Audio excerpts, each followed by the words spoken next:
Our devotion is entitled Wrestling with God, and we are reading from the book of Genesis chapter 32 verse 24, where the Bible reads, "And Jacob was left alone, and there wrestled a man with him until the break of the day."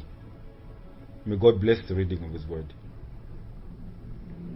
It's over 30 years after the Bethel experience. Jacob was just in the face of impending disaster. Jacob had spent his life running from his past, running from his sins, running from his enemies, running from his own reputation. Before him was a marching army. The army was coming out against him. It was an army of vengeance.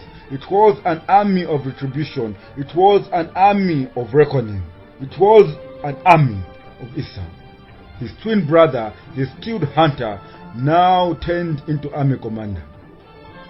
Behind him was a host of Laban and his children. Behind him was a father deprived of his daughters, of a grandfather deprived of his grandchildren, brothers robbed of their sisters, and envious of the wealth he got and fled with. He was going to face the consequences of his betrayal, his lies, and his tricks against his brother.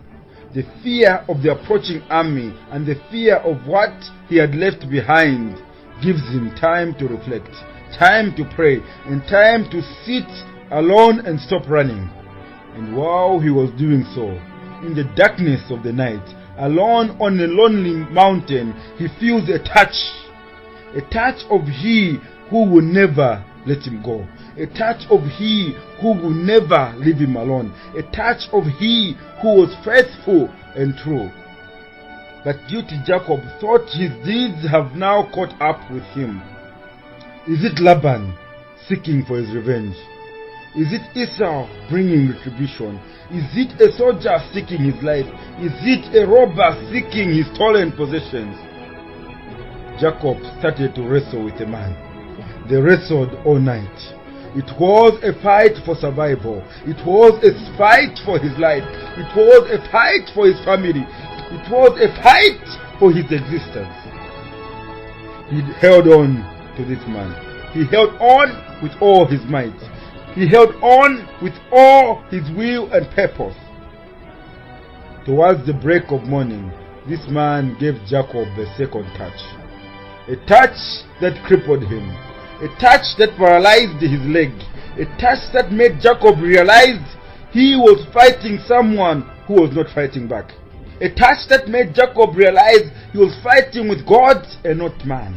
There are many times that in our desire for survival, in our desire to protect our names and status, in our desire to protect our family and possession, we enter into fights.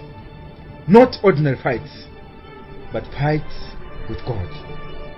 We fight Him to rob Him of His treasury, to feed our families and take care of our children. We fight Him to rob Him of our time, using His time to gain the world, yet losing our own souls. We fight Him to rob Him of our talents, taking our gifts from His work while employing them for our survival.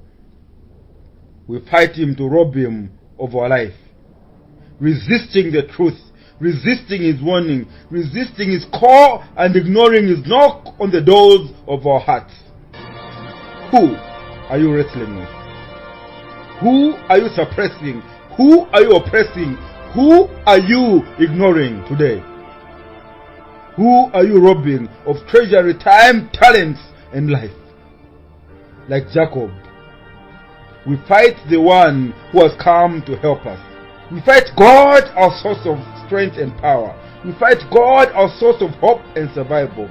We fight God, our ever-abiding friend.